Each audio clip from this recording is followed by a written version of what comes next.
जब जमहूरी रास्ता नहीं होगा तो फिर कोई भी रास्ता अख्तियार करने में जमीयत उलमा इस्लाम आजाद होगी। यह फैसला जनरल काउंसिल करेगी कि हमने फिर कौन सा रास्ता अख्तियार करना है। ये जो आपने वीडियो देखी है JUIF के रहनुमा हैं, जो अब जैसे कि मौलाना साहब भी कह रहे हैं कि भाई ये इलेक्शन के अंदर धांधली हुई है और हम नहीं बनेंगे काबीना का हिस्सा, पार्लियामेंट का हिस्सा हमें नहीं बनना।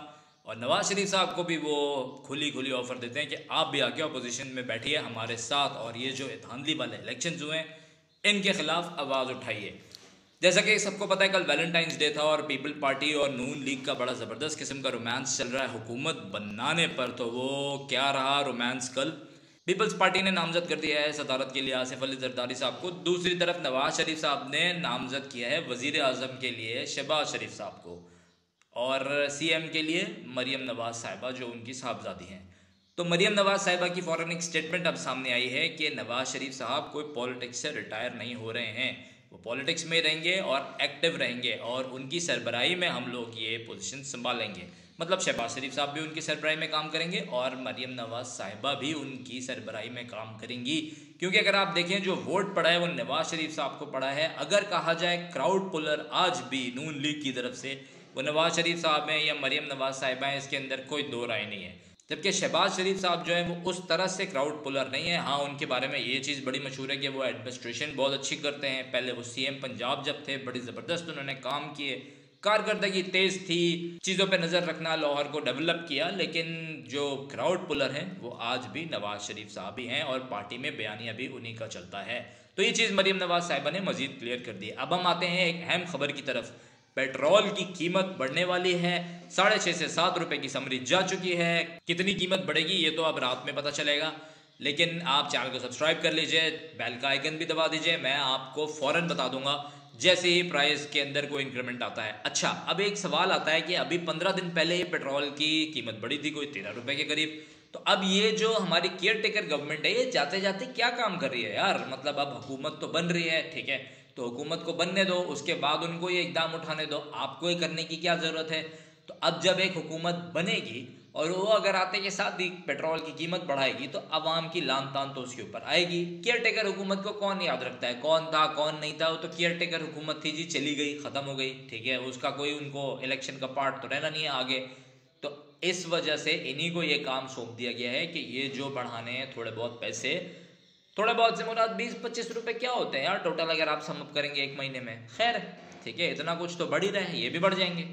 तो वो जो आवाम पे इजाफी बोझ डालना है ये बोझ इन्हीं के ज़रिए डलवाया जाएगा। और जो हमारी अभी हुकूमत बनेगी, ठीक है, जो कि आप, अब मुझे सब पता नहीं है उसको मैं क्या बोलूँ, ठीक है, जो इतने सारे मर्जर्स के साथ एक गवर्नमेंट बन रही है, इतनी वीक हुकूमत कि वो मेरा ख्याल में जो भी उनका टाइम पीरियड होगा वो रूठने मनाने का ही होगा। और रूठने मनाने के चक्कर में सही से वो काम कर नहीं पा रहे होंगे और जब काम करने का थोड़ा बहुत भी मौका मिलेगा तो अपोजिशन उनका जीना आराम करके रखेगी, जो कि होता आया है। कोई क्रेडिबिलिटी नहीं होगी, कोई प्लान नहीं होगा। आप अगर उठा के किसी का भी मंशूर देखें आपको कोई ऐसी चीज़ नहीं नजर आएगी कि आपने कर्जों से किस तरीके से जान छुड़वानी है या अपने बिजनेसेस को किस तरीके से बढ़ाना है या आपने कैसे अपने एक्सपोर्ट्स बढ़ाने हैं। ये बहुत सारी चीज़ें हैं जिनके ऊपर बहुत ही ज़्यादा हमको डिटेल डिस्कशन करने की ज़रूरत है। अभी हम बात करते हैं जो बेचारी हुकूमत बनने वाली है, क्योंकि सभी को नज़र आ रहा है इस वक्त कि जो PM बनेगा इस बार उसकी जो है वो खैर नहीं होनी है। अवाम की ज़बरदस्त वाली गालियाँ आनी है बाद में, ठीक है, वक्त के साथ साथ, क्योंकि महंगाई बढ़ानी पड़ेगी।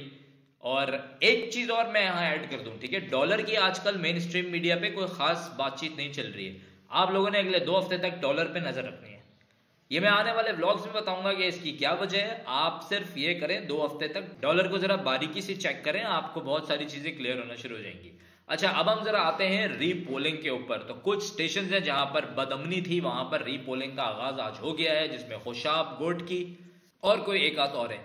एक जरा सैड न्यूज भी यहाँ पे ऐड कर दूं। एक टेनिस स्टार थी, ज़ैनब उनका नाम था, इस्लामाबाद में, और उन्होंने 18 ईयर्स ओल्ड, उन्होंने जो है मैच में जैसे उनका ब्रेक हुआ तो उस दौरान ही उनको कार्डियक अरेस्ट हो गया और वो इस दुनिया से रुखसत हो गई। तो उनकी फैमिली के साथ हमारी कंडोलेंस है। किसी भी यंग बच्चे की जब मौत होती है तो वो उनकी फैमिली के लिए एक बहुत ही बड़ा लम्हा होता है, बहुत ही ज़्यादा दिल बर्दाश्त था। तो उनके लिए हमारी कंडोलेंसेस हैं। आप सबसे भी दरख्वास्त है कि एक दफ़ा उनके लिए सूरह फातिहा जरूर पढ़ दीजिएगा। तो अब हम चलते हैं जरा शेर अफजल मरवत साहब की तरफ। उनकी तरफ से भी ये कहा गया है कि जी पीपल पार्टी ने राब्तों की कोशिश की है।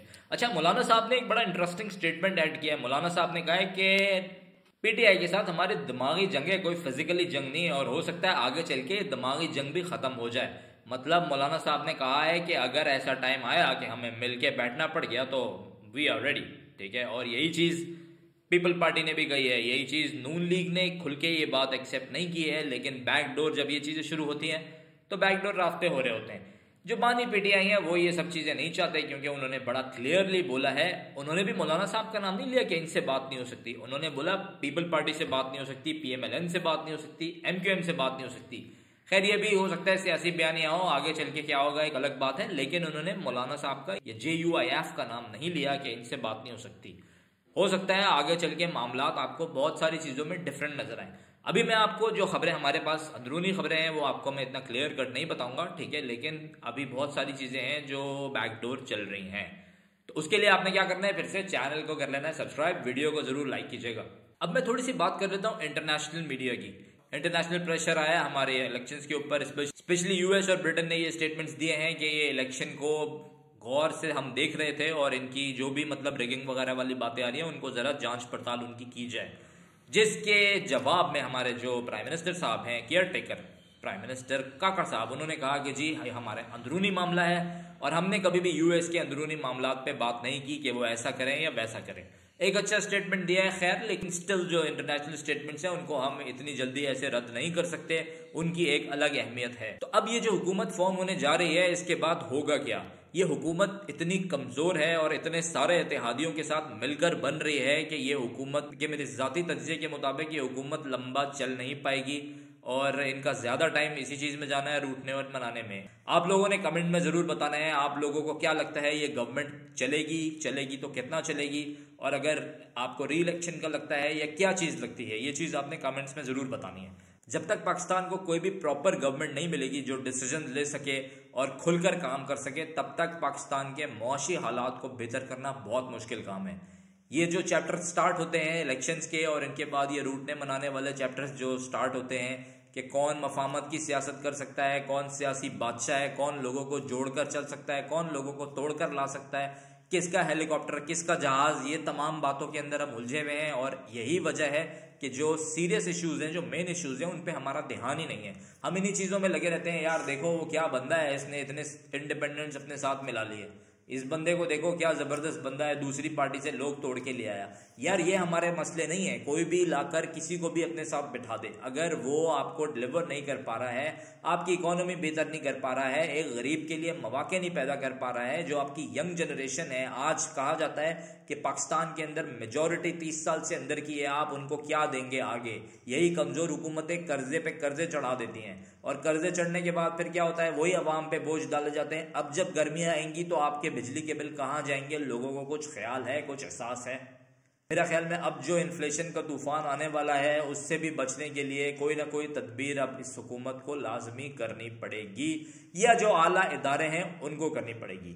अगर आपको व्लॉग पसंद आया तो चैनल को सब्सक्राइब कीजिए, अगर आपको वीडियो अच्छी लगती है तो आप इसको लाइक भी कर लिया कीजिए, ये सब कुछ बिल्कुल फ्री होता है और आपके ऐसा करने से हम लोगों को मोटिवेशन मिलती है। अल्लाह पाकिस्तान का हामी नासिर रहे।